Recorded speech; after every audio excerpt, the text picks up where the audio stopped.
Welcome বন্ধুরা।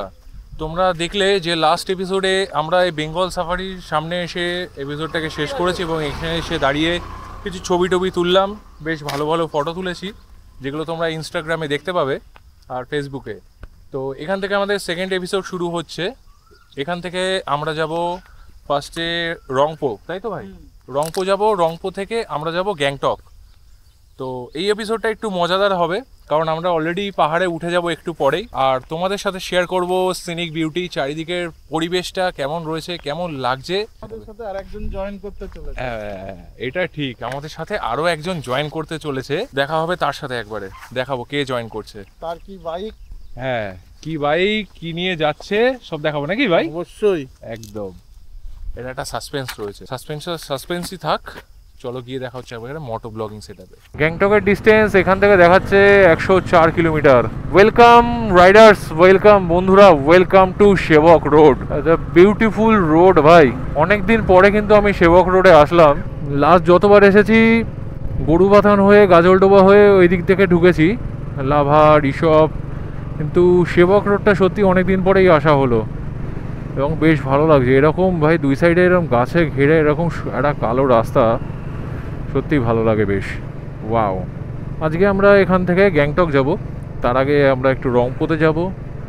ওখান থেকে একজন জয়েন করবে আমাদের সাথে এই ট্রিপে, তার সাথেও পরিচয় আমরা করিয়ে দেবো, কে সেটাও দেখাবো।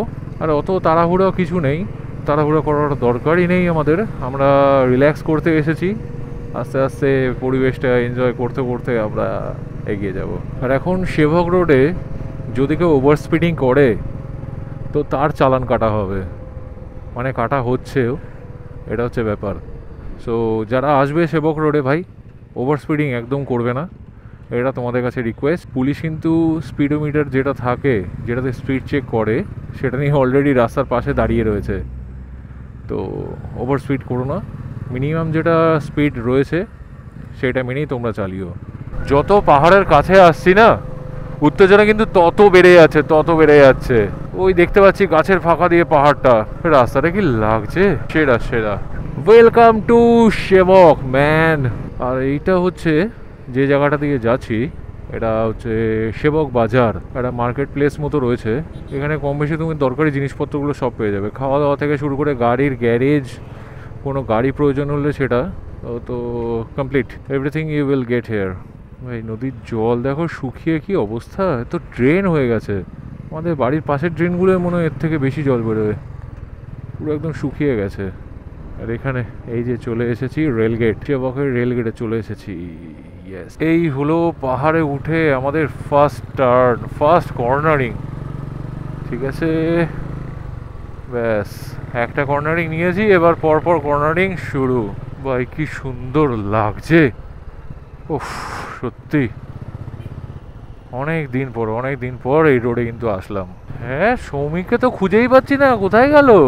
এই এই এই রাস্তার মধ্যে আসবি না, সব রাস্তার মধ্যে দৌড়াদৌড়ি করছে। জয় মা শেবশ্বরী মা, রক্ষা করো মা, রক্ষা করো, যেন নর্থ সিকিমটা সুন্দরভাবে ঘুরে আসতে পারি, আশীর্বাদ দাও। ব্যাস দেখতে দেখতে আমরা করোনেশন ব্রিজও পৌঁছে গেলাম।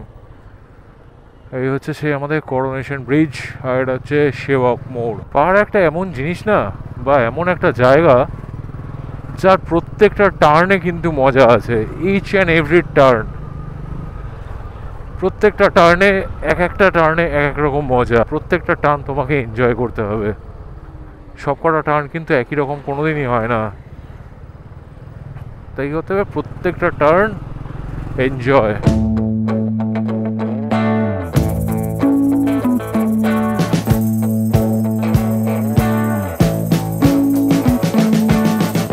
যেমন জীবনের প্রত্যেকটা মোমেন্ট তুমি এনজয় করো, সেরকমই পাহাড়ে আসলে যখন গাড়ি চালাবে বা বাইক চালাবে, প্রত্যেকটা টার্ন তোমাকে এনজয় করতে হবে।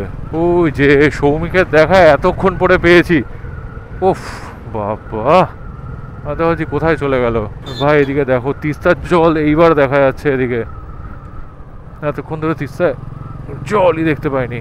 আই এম ব্যাক অ্যাগেন, চ। আর এইখানে রাস্তার অবস্থাটা দেখো, এই যে এখান থেকে এই উপর থেকে ভেঙে পড়েছে, আর এখান থেকে রাস্তাটা নেই, মানে ছিল না, এখন আছে, পুরো ভেঙে চলে গেছিল। আরে বাপরে, এত ধুলো! এই হলো আমাদের তিস্তা ড্যাম। উপর থেকে একটা ব্রিজ হচ্ছে, এটা কিসের ব্রিজ কে জানে। আচ্ছা, এই সেই রেল প্রজেক্টটা যেটার কথা আমরা শুনছিলাম। বাহ ভাই বাহ, অনেক দূর কাজ হয়ে গেছে। মানে দেখে মনে হচ্ছে, আমার কোনো আইডিয়া নেই কতটা কাজ হয়েছে, বাট দেখে মনে হচ্ছে অনেকটাই কাজ হয়ে গেছে। এই যে এই বাদিকটা থেকে যে রাস্তাটা উঠে আছে সেটা কিন্তু সোজা চলে গেছে শিটং।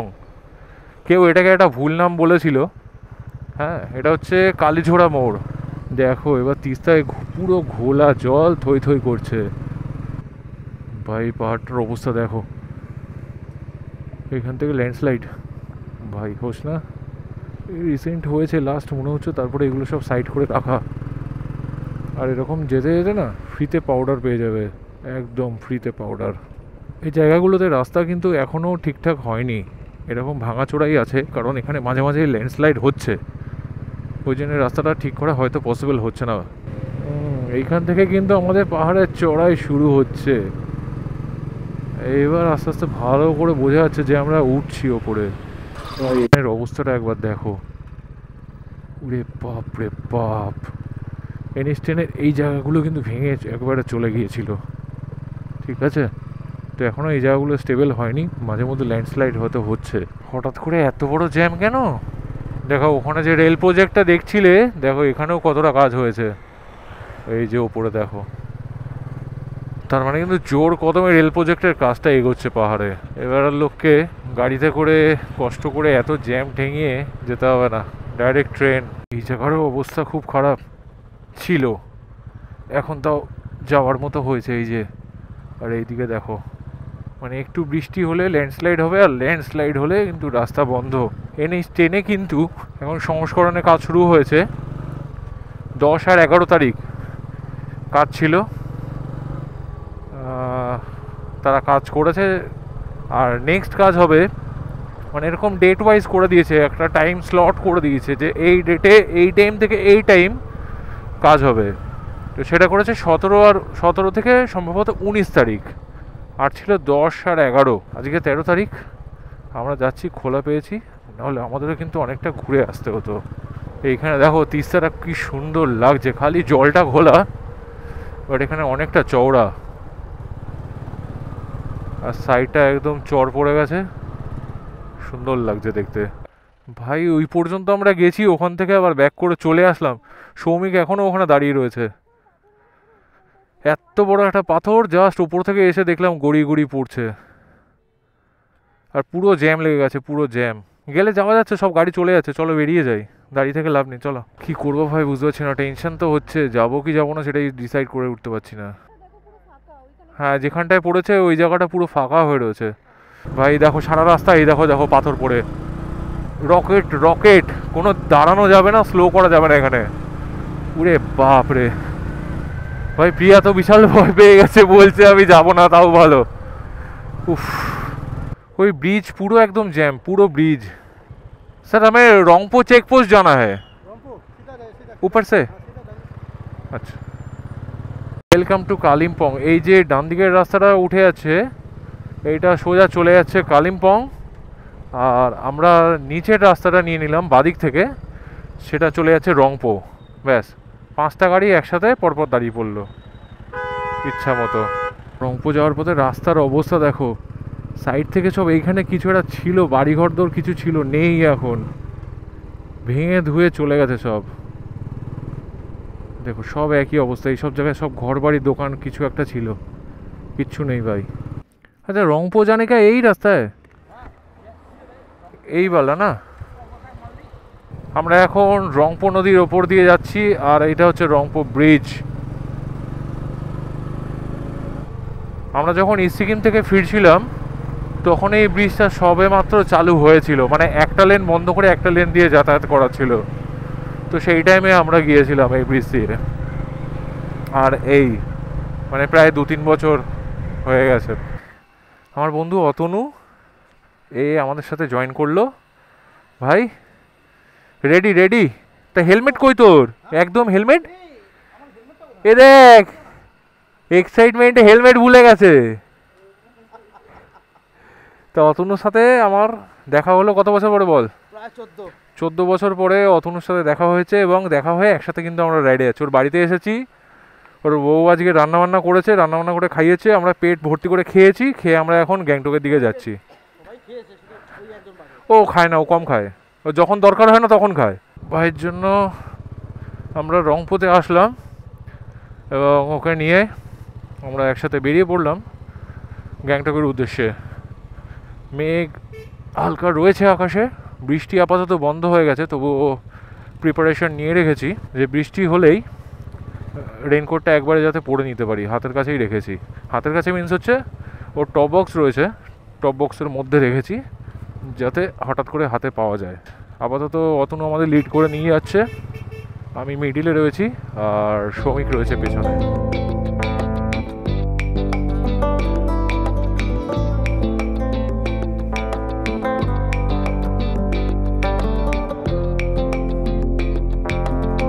দুপুরবেলায় রোদ ওঠাতে যা গরম লাগছিল, এখন বৃষ্টিটা দিয়ে কিন্তু আবার পরিবেশটাকে পুরো ঠান্ডা করে দিয়েছে। আশা করি আর বৃষ্টি হবে না এবং আমাদের রাইডটা খুব সুন্দরভাবে আমরা কমপ্লিট করব। তোমরাও প্রে করো যাতে আমরা সুন্দরভাবে ভালোভাবে ঘুরে আসতে পারি। আমরা বাদিক থেকে এসেছিলাম, বাদিক থেকে এসে এই যে রংপো চেকপোস্ট পার করে পেছনে গেছিলাম, এই থেকে এইদিকে চলে যাচ্ছি আমরা গ্যাংটকের দিকে। তবে এটা সত্যি কথা, অতনুর সাথে আমার প্রায় কিন্তু 13-14 বছর পরে দেখা। রাইডের প্ল্যান করাতেই ভাই আমার সাথে যোগাযোগ করলো আর বললো নে চল তাহলে হোক রাইড, অনেক দিন ধরে দেখা হয়নি, তাহলে আমি বললাম হোক। ব্যাস এইরকমই প্ল্যান হয়। টানেলটা কি সুন্দর লাগছে। এই টানেলটা আমরা যখন গিয়েছিলাম তখন কিন্তু রেডি হচ্ছিল, তখন কাজ কমপ্লিট হয়নি, সবে শুরু হয়েছিল। আজ এই টানেল কমপ্লিট, একদম নদীর বয়ে চলেছে, নদীর পাশ দিয়ে আমরাও বয়ে চলেছি। না না না না, বয়ে চলেছি না, আমরা এগিয়ে চলেছি, নদী বয়ে চলেছে, আমরা কি করে বয়ে যাব। ভাই এই রাস্তাটা কিন্তু সুন্দর রাস্তা, রংপো থেকে গ্যাংটকের রাস্তাটা কিন্তু একদম সুন্দর, একদম চকচক করছে।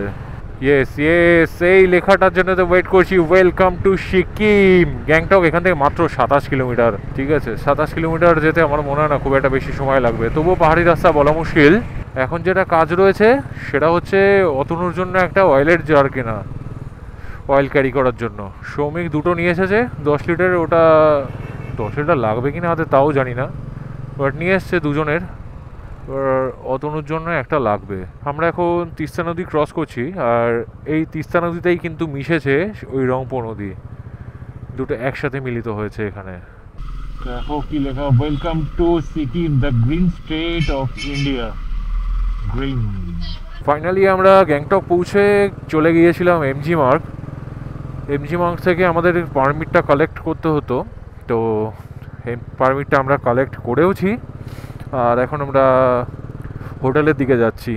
হোটেলটা এমজি মার্গ থেকে একটু দূরে রয়েছে আর একটু দূরে নিয়েছি তার কারণ হচ্ছে এখানে পার্কিংয়ের ব্যবস্থা রয়েছে। এখানে কাছে আমাদের যে হোটেলটা ছিল ওটাতে পার্কিং নিয়ে কিছু সমস্যা হচ্ছিল, সেই জন্য এটাকে চেঞ্জ করা হয়েছে। আর পারমিটে একটু গন্ডগোল হয়েছে, গন্ডগোল মানে গন্ডগোল বলতে গিয়ে ভালোই হয়েছে, মানে হচ্ছে আমরা বলেছিলাম নর্থ সিকিমের পারমিটের জন্য, এবার কি হয়েছে ভালো হয়েছে একদিক থেকে। যদি মাঙ্গান যদি বন্ধ থাকে কোনো কারণে তাহলে কিন্তু আমরা ইস্ট সিকিমের দিকে চলে যেতে পারবো।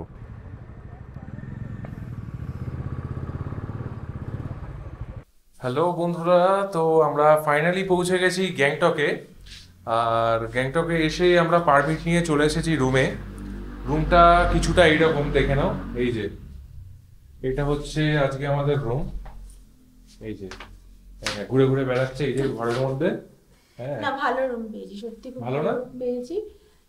একটা ডবল বেড দিয়েছে, এটা মোটামুটি কিং সাইজের, কিং না কুইন সাইজের, প্লাস 4-5খানা এক্সট্রা তোমার কতগুলো বালিশ দিয়েছে, একটা দুটো 5টা বালিশ। এইখানে একটা সিঙ্গেল আবার বেড, ছোট বেড, ছোট সিঙ্গেল বেড। আর এইখানে কাবার্ড রয়েছে জিনিসপত্র রাখার। হ্যাঁ, আর এক্সট্রা দুটো কম্বল দিয়েছে, পরিষ্কার আছে। বাহ। ইলেকট্রিক কেটল দিয়েছে, হ্যাঁ। গ্লাস আর জল দিয়েছে, আয়না দিয়েছে, নিচে খুব সুন্দর একদম ব্যবস্থা, সত্যি খুব সুন্দর। টিভি আছে, টিভি যেটা লাগে না। হ্যাঁ টিভি লাগে। বাথরুমটাও পরিষ্কার পরিচ্ছন্ন। হ্যাঁ বাথরুমটাও একবার দেখিয়ে দিই। এই যে হচ্ছে বাথরুম, ওয়েস্টার্ন টয়লেট রয়েছে। নেক্সট এখান থেকে শ্যাম্পুর ছোট ছোট কন্টেনার আর কি দিয়েছে, ফেস ওয়াশ। হ্যাঁ, ফেস ওয়াশ আর শ্যাম্পু কন্ডিশনার। এই তো ওভারঅল মোটামুটি ভালো। রুমটার ভাড়া খুব একটা বেশি নয়। না। কত হতে পারে তোমরা বলো? আচ্ছা আমি বলে দিচ্ছি, রুমটার ভাড়া মাত্র 1000 টাকা পার নাইট। মানে রুমের ভাড়া হিসাবে পুরো রুমটা ঠিকঠাক, ক্লিন, হ্যাঁ সুন্দর, পরিষ্কার, সব ব্যবস্থা একদম ঠিক। এটা কিন্তু কেউ ঠিক করে দেয়নি, কোনো এজেন্সির মাধ্যমে নয়, এটা আমি নিজে খুঁজে খুঁজে রিসার্চ করে ঠিক করেছি। আর এটার ডিস্টেন্স এমজি মার্গ থেকে নিয়ার অ্যাবাউট 3.5 কিলোমিটার্স। এখানে নেয়ার এইটাই কারণ যে এখানে একটা সেফ পার্কিং রয়েছে, ঘেরা পার্কিং রয়েছে হোটেলের নিজস্ব, সেটা আমি সকালবেলায় যখন বাইকটা বের করবো তখন তোমাদের দেখিয়ে দেবো। এবার আমরা ডিনার করব, ডিনার করে কালকে আমরা রওনা দেবো লাচেনের উদ্দেশ্যে। লাচেনের ওদিকে একটু রাস্তা খারাপ শোনা যাচ্ছে, নাগা ফলস যেখান দিয়ে যায় সেখানটায় রাস্তাটা খুব খারাপ অবস্থা, বিশাল জল, রাস্তা ধুয়ে চলে গেছে শোনা যাচ্ছে। এখন যতক্ষণ না যাচ্ছি ততক্ষণ বোঝা যাচ্ছে না। কালকে শুনেছি, এখানে এসে শুনলাম যে কালকে বৃষ্টিও হয়েছে। আজকেও হয়েছে, হ্যাঁ হ্যাঁ তখনও বৃষ্টি হয়েছে, আজকেও কিন্তু বৃষ্টি হয়েছে। আমরা হালকা হালকা হালকা আমরা ভিজেছি, অসুবিধা হয়নি, তার জন্য রেইনকোটও পরতে হয়নি। একটা সারপ্রাইজ আছে, কিন্তু সেটা কালকে জানা যাবে। আবার কি সারপ্রাইজ আছে? আমি জানি না। না, এরকম হয়? এরকম হয়। সারপ্রাইজ, আবার সারপ্রাইজ। একটা সারপ্রাইজ আমার 14 বছরের পুরনো বন্ধুর সাথে আমার দেখা, এবং তাকে আমি রাইডে নিয়ে চলে এসেছি আমার সাথে নর্থ সিকিম রাইডের জন্য। এরপরেও আর একটা বলছে সারপ্রাইজ রয়েছে, জানি না কি ওয়েট করছে, তো দেখা যাক কি ওয়েট করছে, সারপ্রাইজ হয়। তো আপাতত এখানে এই ব্লগটা শেষ করছি। চলো, good night, ride safe, ride hard, ride with responsibility. চলো, বাই বাই।